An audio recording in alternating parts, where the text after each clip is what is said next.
Alright everybody, today we're going to be talking about the iconic Tumblr phenomenon known as soft grunge because I've been obsessed with it recently and I'm annoying. Sorry if there's some background noise, I've got a bunch of fans going because it's like 100 degrees outside. Hey cat. Hey Shadow.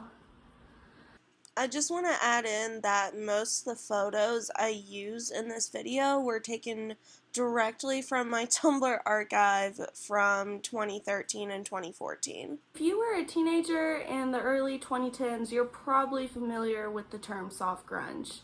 I myself spent hours upon hours on Tumblr curating the perfect aesthetic blog.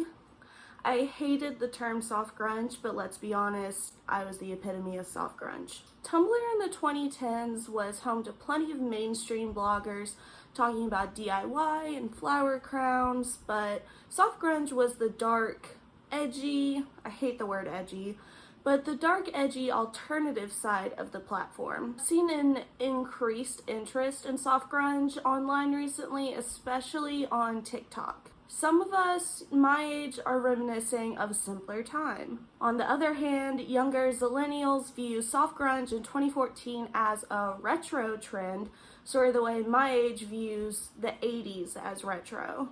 I swear I'm only 23, but TikTok makes me feel so old. So on the surface, soft grunge was a fashion style and a form of blogging, but there's definitely a dark side to it. It was the beginning of glamorization of mental illness online.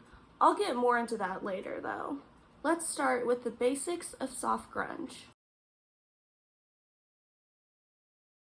Soft grunge is an alternative fashion style / aesthetic that originated around 2009-2010 on the blogging platform Tumblr. The style is loosely based off 90s grunge, hipster indie styles, and kinderhorror of the 90s. It features dark colors and dark subject matters contrasting with pastels and beautiful things. It was also referred to as pastel grunge. It was similar to other fashion styles at the time like pastel goth, new goth, and Lolita. It's not technically a subculture because it doesn't involve specific beliefs. It's simply focused on fashion and aesthetics.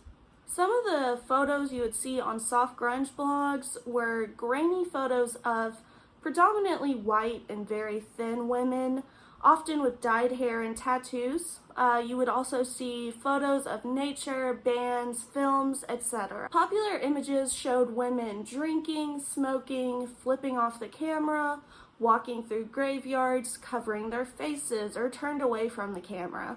Webcam photos and Polaroid photos were also popular. Many images that were reblogged were just common items or situations with an unsettling or darker twist to them. It was kind of like seeing beauty in dark things. The overall tone can be described as sad girl. It openly expressed issues with mental health, such as depression, suicide, substance abuse, and self-harm. Unfortunately, soft grunge often romanticized mental illness. One thing that was really big on Tumblr in the soft grunge community was eating disorders, and that negatively affected a lot of young girls. I know I personally struggled with body image and disordered eating. I'll get more into the darker side a little later in this video. The style of soft grunge was greatly influenced by artists like Sky Ferreira, I think that's how you say her name, Lana Del Rey and Marina and the Diamonds, as well as TV and movie characters like Effie and Cassie from Skins UK, Lisa from Girl Interrupted, and Lolita herself from the book Lolita. Model Allison Harvard also played a part in the style with her creepy cute appearance. Soft grunge reached its peak in popularity around 2013-2014, and it declined around 2016. I was in high school from 2012 to 2016, so I really saw the soft grunge trend run its course. Alright, now that we know a little bit about soft grunge, let's talk about the fashion style. One of the most iconic looks in soft grunge fashion was the plaid flannel. It also featured army jackets, light wash denim jackets, and oversized ugly sweaters. For bottoms, it featured skater skirts. I know the American Apparel tennis skirt had us all by the throats. Everyone was obsessed with it. Girls also wore plaid skirts, high-waisted skinny jeans, and shorts and leggings. I know that a lot of younger Gen Z kids absolutely hate skinny jeans and are preferring low-rise jeans that are baggier, but the soft grunge look was all about tight skinny jeans, high-waisted as hell. We often wore ripped tights, ripped fishnets, colored tights, and thigh-high socks were also very popular. For tops, classic band tees were a staple. I think we're all familiar with the infamous Nirvana t-shirt that everyone had in their closet. Other items were crop tops and button-ups that were buttoned all the way to the top, often made of a sheer material. For hats, beanies were very popular, as well as backwards baseball caps, and another one was the black sun hats that have kind of a witchy vibe to them. Shoes were often combat boots to help contrast a prettier outfit with combat boots to edge it up a little bit. People also wore Vans, Converse, and a really big one was Creepers, which are platform loafers. I still have 2 pairs in my closet and I can't get rid of them. Some popular patterns at the time were Galaxy, because everyone in this time period was obsessed with Galaxy. Other common ones were crosses, right side up or upside down, holographic materials, and grid print. Accessories that were a necessity were mini backpacks, crossbody bags, lots of rings, large rings, lots of bracelets, and tattoo chokers. Once again, it heavily borrowed from the Kinder Horror look of the 90s, which was popularized by artists like Courtney Love. And similar to soft grunge, it focused on combining sort of childish, girly outfits with darker aspects and more edgy, I hate the word edgy, clothes like fishnets, combat boots, and dark makeup. Thrifting became very popular around this time, I think on all sides of Tumblr, but especially the soft grunge side. And other popular stores were Urban Outfitters, American Apparel, Forever 21, and H&M. The most common hairstyle was voluminous waves or curls that were often very messy.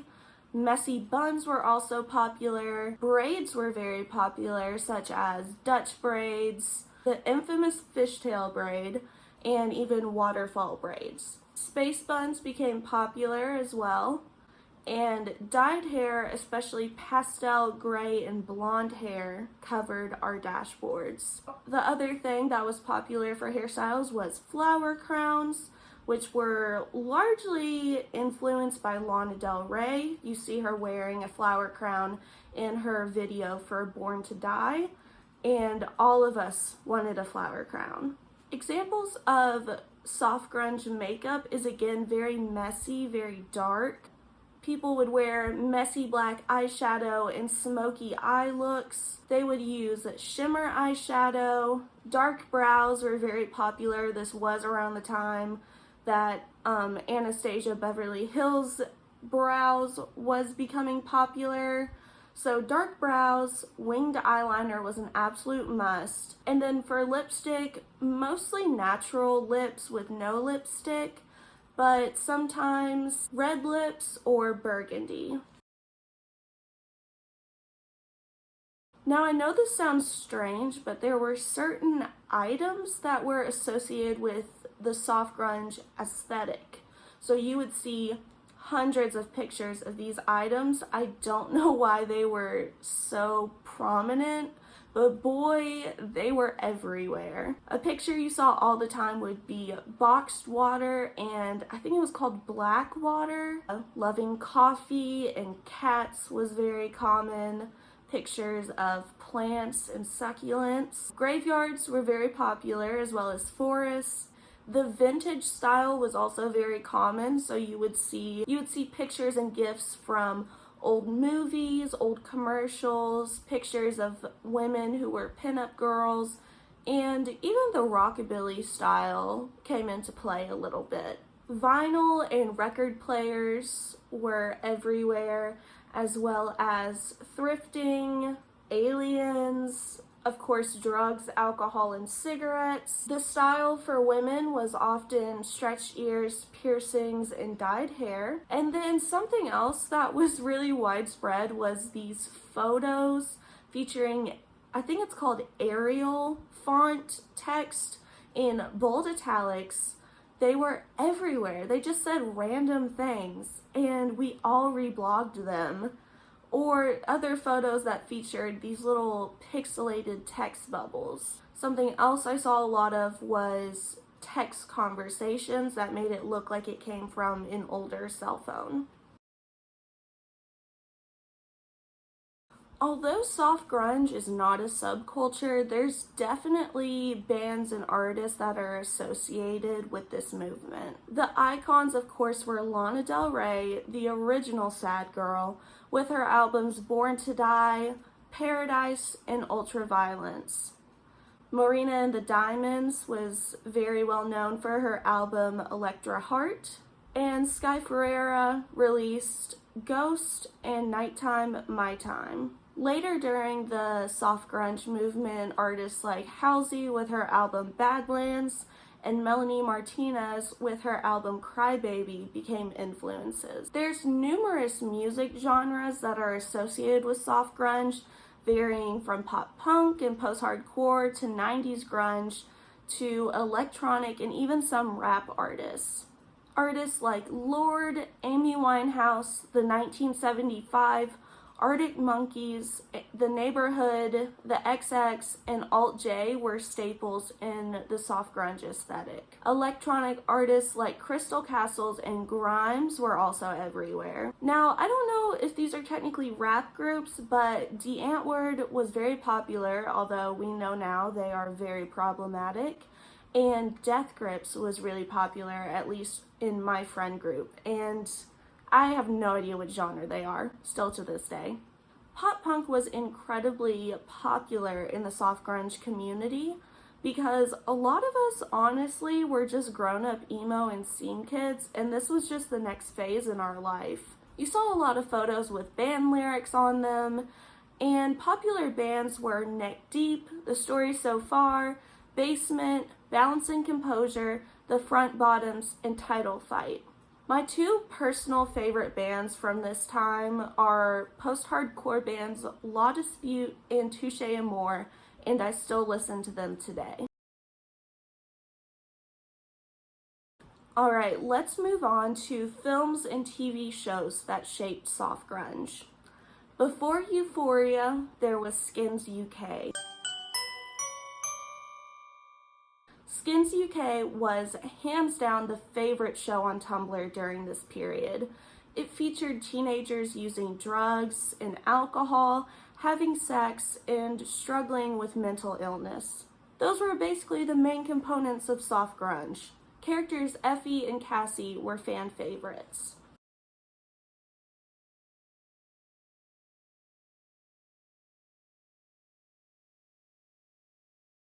I just want to talk about these two characters real quick. Starting with Effie, she was first introduced on the show in the first season and was the only character to be included for more than 2 seasons because she was so popular. When we first meet her, she's a 14-year-old girl who is seen drinking, using drugs, and she's very sexually active even at her young age. She always had boys chasing after her. She was the epitome of cool. She was the perfect combination of glamour and messiness, which is basically the goal of soft grunge, is combining those two aspects. In the 4th season of Skins, we see Effie suffering from depressive and manic episodes, psychosis, and she eventually attempts suicide. During all of this, boys are fighting over her and trying to fix her. Many people are critical of this portrayal of mental illness because it not only glamorizes drug use, but also implies that mentally ill women can be saved by a man loving them.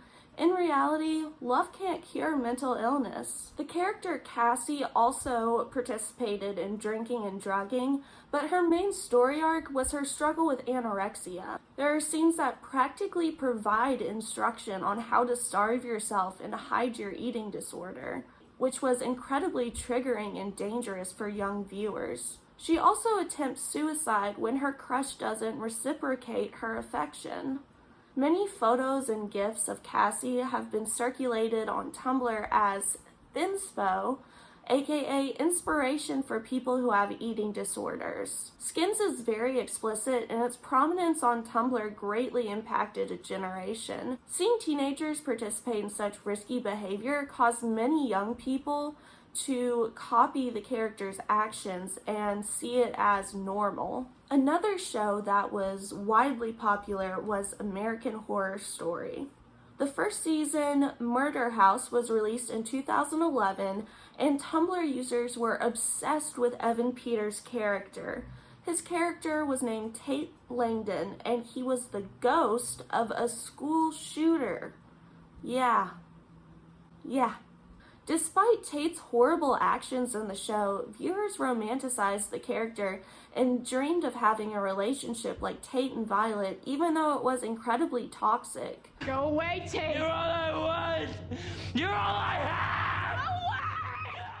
Season 2, Asylum, premiered in 2012 and was well liked, but Season 3, Coven, absolutely blew up on Tumblr.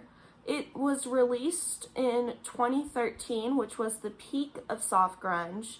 The storyline revolved around a coven of witches led by Jessica Lange. The occult storyline appealed to many followers of soft grunge with its dark aesthetic. Moving on to movies, many films that discussed mental illness were popular, such as Girl Interrupted, The Virgin Suicides, 13, and Donnie Darko. You're fucking Antichrist. Unfortunately, movies that portrayed pedophilic relationships, such as Lolita and American Beauty, were popular, which is incredibly troubling. Soft grunge often glamorized the pairing of a teenage girl with a middle-aged man. Lana Del Rey even has a song titled Lolita, and some of her other songs are about being with an older man. Age gaps in relationships are fine when it comes to adults, but not when it comes to teenage girls. These songs and films really influenced a group of teenage girls and had a harmful effect on them and how they see love in relationships. Anyways, that could be a whole other video in itself. Check out some of the videos I link in the description that discuss Lolita. One video I really like is by Jordan Teresa. It's called The Lolita Resurgence When History Repeats Itself. Other popular movies were The Perks of Being a Wallflower, Edward Scissorhands, The Craft, Alice in Wonderland, Kill Bill and other Tarantino movies, and Heathers, which is another movie featuring a toxic relationship.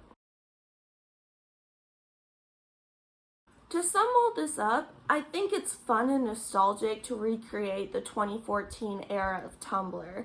I love the fashion, the music, the films, the overall style. However, we need to be careful not to once again romanticize mental illness, substance abuse, and predatory relationships. Tumblr has actually banned the tag nymphette, which is a Lolita reference describing a sexually attractive girl or young woman.